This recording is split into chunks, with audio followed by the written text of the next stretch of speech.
This is section 4.6, the very last one in chapter 4. We're going to talk about graphs of inverse trig functions and then kind of review some things that we have already done with inverses before, but I just kind of want to show you using the graph why exactly this is happening. So I'm not sure how many of you remember this, but back in Algebra 1, when we or Algebra 2, I guess, when we find inverse, what that means is we want to interchange. What we talk about is interchanging x and y, and then solving. Okay, so that's kind of the idea, and if I'd solve, the inverse of this would be x minus 3. Now, what are we going to do with that? Here's maybe a little bit easier way for you to kind of show what I just did. Okay, I'm going to talk about a table of values. And if we talk about this first one, and I might use blue just to make it the same, okay, if you plug in a -1, you get out a 2. If you plug in a 0, you get 3. If you plug in 1, you get 4, and so on and so forth. Well, what is an inverse exactly? All it means is it's going to reflect over the line y equals x, or we're going to interchange x and y. So my inverse equation would literally mean if I put in a 2, I get a -1. I'm going to interchange these. If I switch these up, put in a 3, I get a 0. If I put in a 4, I get a 1. And that's what you would do. Okay, if I would plug 2 in here, you get -1. Put a 3 in here, you get 0. Put a 4 in here, you get 1. This is the inverse. You just interchange x and y, and that's how that happens. Okay, so in this instance, you know, if I give you the sine graph, and that's what we're going to relate to, I could use all the major critical values that we use to graph the normal sine curve. Okay, so if I made a table, so if I would call, and I'm going to run out of room, but if I call this sine of x in blue, okay, and I make a table of values, I could go that, you know, -pi/2 would end up being -1, okay? And 0, we're at 0. And at pi/2, we're at 1. And then I could go back at pi, we go back to 0. And if we go to 3pi/2, we're down at -1, okay? What is the inverse sign? Okay, I need to flip-flop these. Now notice what happens, okay? We had 1, 2, 3 going up on the y's. The y's now become your x's. So that's why there's a -1 here and a 1. Okay? What is your y increments going to be? It's just going to be your actual x values, but they're going to become the y's. So I'm going to call this one pi/2. This one's pi. This one's 3pi/2. Okay? Going down, I'd have -pi/2. -pi. So we're just interchanging our tables. Okay, it's just that now the sine inverse of x, I could do this in red, I guess, to do something a little bit different. It would be -1, -pi/2. So at -1, I'm at -pi/2. Okay, if I interchange 0, I'm at 0. And then at pi/2, I'm up at, I guess at 1, I'm at pi/2. Okay, what does that mean? All this means is like, hey, what's the sine inverse at 1. Now I'm trying to just kind of get through you kind of to do this. Inverse, when we did it in this class, involved a angle measure. Okay, where's the y value at 1? Okay, it's at pi/2 because it's straight up. Okay, what's the y value at 0? Well, we said it could be at 0. It could be at pi, which is straight left. It could be anywhere -pi. That's the idea. So this is where your curve, it just kind of goes back and forth like a normal sine curve, just going in the vertical direction. Now here's the problem with sine inverse. Now when we talk about functions, okay, I don't know how many of us remember the vertical line test. On the regular sine curve, I can do any vertical line I want, and it passes it. So it is a function. The issue here is if I do a vertical line test, going straight down, I hit like infinitely many spots. It's no longer a function. So in order for us to actually deal with this as a function and be able to apply it using any other ways and means of things, is we need to restrict it. So if you look at your salmon sheet, these are on there. You need to find your restrictions. Need the pen. Okay? My restriction for sine inverse is -pi/2 to pi/2. Why do I only restrict it from here to there? Because in between those two restrictions, I pass the vertical line test, and I'm going to get every possible value between -1 and 1, which is what our normal sine curve is between. and that's the idea. So I could take the sine inverse of any number between 1 and negative 1, and that's going to give me my possible values between pi over 2 and negative pi over 2. Okay, so that's kind of where this is coming from and what you're going to do. So we're always going to look between negative pi over 2 and pi over 2. So when I think about this on the actual coordinate axis, pi over 2 straight up, negative pi over 2 straight down. I'm going to be dealing with the fourth quadrant or the first quadrant with any angle measures or anything that I've done. Or if you dump in sine inverse on your calculator, okay, it'll spit out either a positive angle or a negative angle because it is ingrained in the calculator's mind that we're restricted from negative pi over 2 to pi over 2. Okay? Using the same idea but with cosine, okay, it's not going to have the same restriction. Okay? Because when you think about cosine, if I would say negative pi over 2 to pi over 2 like sine, if I would use these two quadrants, why is that a problem? Because you're only going to get positive answers here. Okay?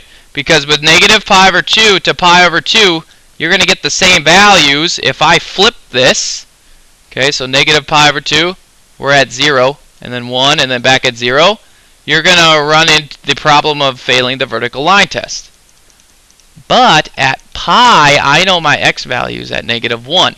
So I'm going to end up restricting it from 0 to pi. Now, I'm not going to go through, if you want me to, I could go through the whole gauntlet of here's my x and then here's my y. So when I plug in an x for cosine, hey, cosine of 0 is at 1. Cosine of pi over 2 is at 0. Cosine of pi, what's the x value straight left? That's negative 1. And I could keep this going, but I'm not going to. Okay? What I want us to jump to is that cosine is going to be restricted between 0 and pi. I get every possible positive and negative number. Nothing repeats. Okay? I pass the horizontal line test, and that's the idea. But with cosine, what are we going to focus on? Where do I get all my positive values are between 0 and pi, and I get all possible negative values, because this is where x is negative, okay, to pi. So 0 to pi is where we can get every possible answer. Alright?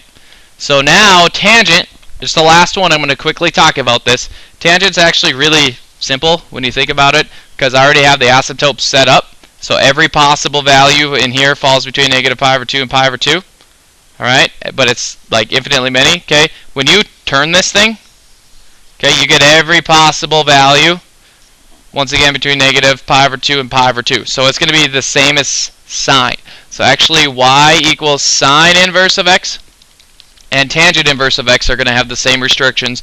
Cosine's its own animal in this situation. Okay. So here's where we want to kind of talk about this. I have two separate problems here. Here's where we kind of need to think about what I just told you, okay? And really, in the grand scheme of things, here's what we need to do. So if I'm going to solve for x, we've done this before. If you do this on your calculator and you say, okay, to get x all alone, okay, I need to take the sine inverse of both sides. So x equals the sine inverse of 1/2. Okay? Now, I already know that sine's positive. If you do this on a calculator, you're probably going to get spit out a 30-degree angle for you already. Okay? But I know that it's 1, 2. Okay, that means this is the square root of 3. Alright, so I know that that is a 30-degree angle, and that's just the way it's going to be. But, well, I'll kind of get to the idea of what this means. But, when you guys are solving, the whole restriction from negative pi over 2 to pi over 2 only is used to get that first angle, and then turn's going to be your reference angle is what you're going to do with it. Still has nothing to do with all of them between negative pi over 2 and pi over 2. Now you need to use your reference angle. Okay? So where else is sine going to be positive? Okay, we got to think, alright, I know I need to go in the second quadrant. The y is up here. So 1, 2, square root of 3. This is a 30-degree angle. So I know right now that my theta is 30, and then I also could get 150 from here, because I'm 30 degrees shy of 180. So those are two of my options. The problem is I need these in radians when I'm going from 0 to 2 pi. Okay, so in the positive direction, I need to go 0 to 2 pi in the positive direction, so I get 30 and 150. But in radians, that's going to be pi over 6. And then the other one's going to be 5 pi over 6. And that's not so bad. The issue is my restriction also goes to negative pi or negative 2 pi. So positive 2 pi means going in the positive direction. Negative 2 pi simply means I want to know what the answer is going in this direction. And we haven't done this very often. But it's negative pi plus a pi over 6. So that means we are pi over 6 past pi in the negative direction.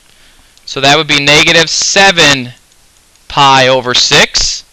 And then the other one I need to find, maybe I'll do this one in purple, would be from here all the way, except I'm 30 degrees short of getting all the way to negative 2 pi, or going a one full circle around in the opposite direction.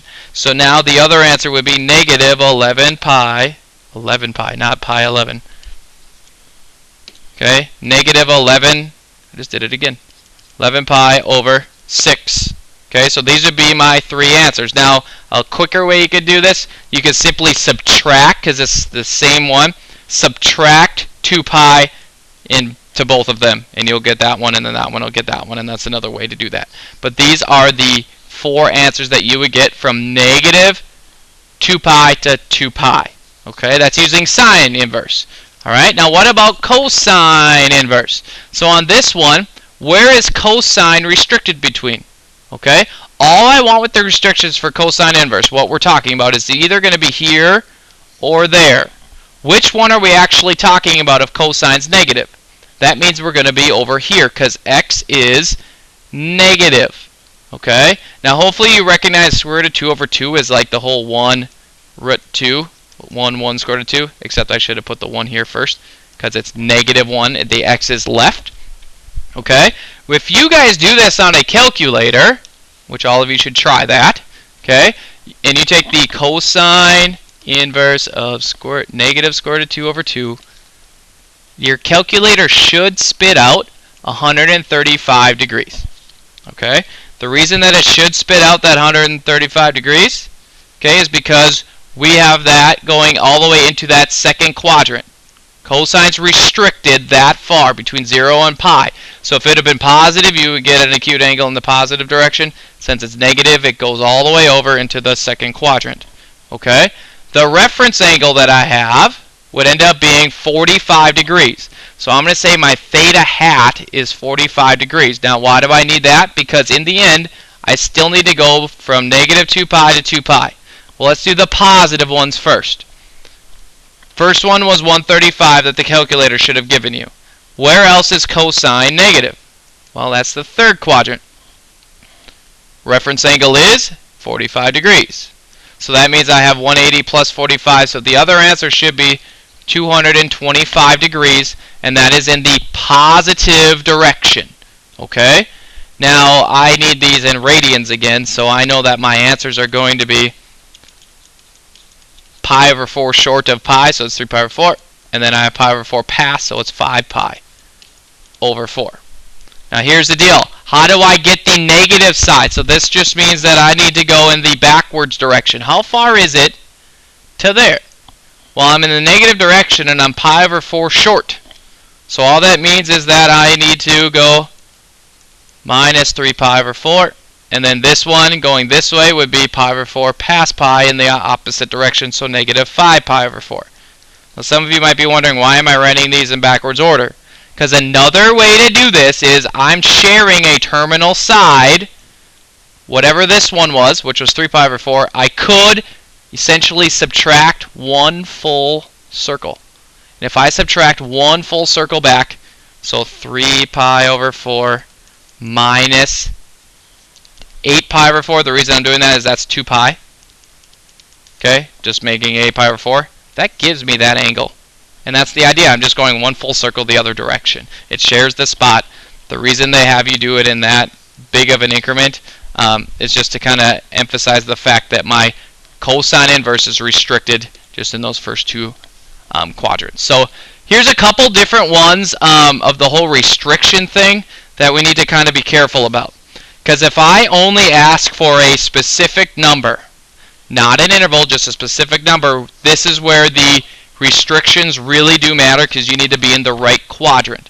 So if I ask for arctan or arctan, by the way, arctan or arcsine, this is literally the same thing as tangent inverse. Okay? Except that is in the radian mode. Okay? So if I give you arc, you need to give me radians. That's the idea. That's just a special word to deem radians. Okay? But we need to think about which quadrants are we looking at it. Now we know now that with the all students take calculus that these two quadrants are positive, which means these two would be negative for tangent. The restriction comes into play. Which one do I actually pick? Well, my restriction for tangent is negative pi over 2 to positive pi over 2, which means I'm going down, up. So first or fourth. So that's why I'm going to pick the fourth quadrant is the one that I need. Okay? Arctangent just means tangent inverse. So it's negative root 3 over 1. So tangent is root 3 over 1. Opposite over adjacent. You should recognize this as a special triangle. What is the angle in between? Okay?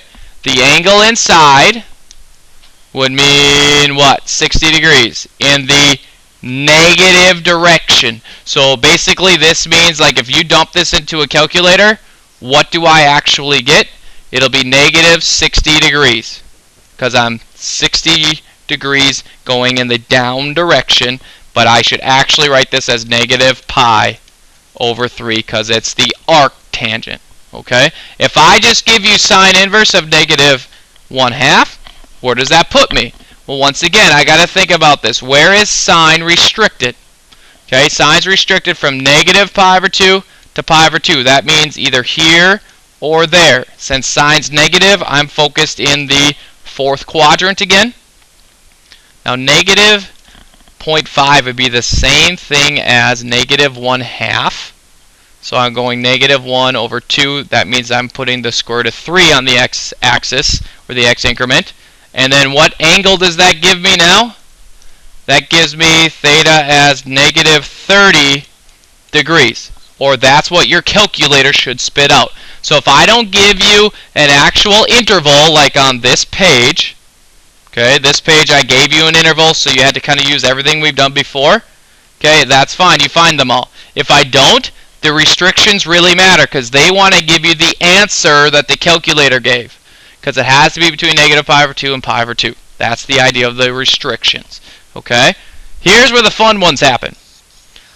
Always work inside out. So the first thing I need to do is essentially figure out what kind of angle this is. Now, to make this even easier, draw yourself a picture. You don't even need to know the angle. Okay? So I want to think about cosine. Where is cosine restricted? Alright? Cosine will be restricted between 0 and pi, which means I'm either going to go in the first quadrant or the second. Okay? Now, since cosine's negative, that means I need to go in the second quadrant. Or if you would dump this in your calculator, I'm guessing you would get, what would we get in the calculator? 120 degrees. Okay, now why would we get that? Because I need to set this up. My x is negative 1. The r, or the hypotenuse, is 2. That leaves my y value to be the square root of 3. And if I have this special triangle, I know the 60 degree angle is my reference angle, okay, for the square root of 3. Alright? Now, you don't even need to put 120 degrees in here, though, because I need to take sine of this triangle. Because this cosine inverse negative 1/2 is just helping me set up my triangle in the appropriate quadrant. And now I take sine. So I need to take sine of my angle. Essentially, sine of 120 then equals, well, what is my y? Square root of 3. What's my r? 2. So I would end up getting the square root of 3 over 2. And that's the idea that we need to take, and you'll have a whole bunch of those when you guys do your homework and stuff. So we'll work through those. Alright? And then using using your calculator, you do need to know how to do this. It's just a matter of rounding it to the nearest tenth. This is pretty straightforward. You can try this on your own. Just know where sine inverse. We've done these numbers before. I just want to make sure that you guys have it in degree mode, since it asks for a tenth of a degree. So make sure your calculator's in degree mode, and all the rest of that should fall into place just fine. So once again, we will work through a bunch of these problems in class if you have any troubles, and I hope you all have a wonderful day.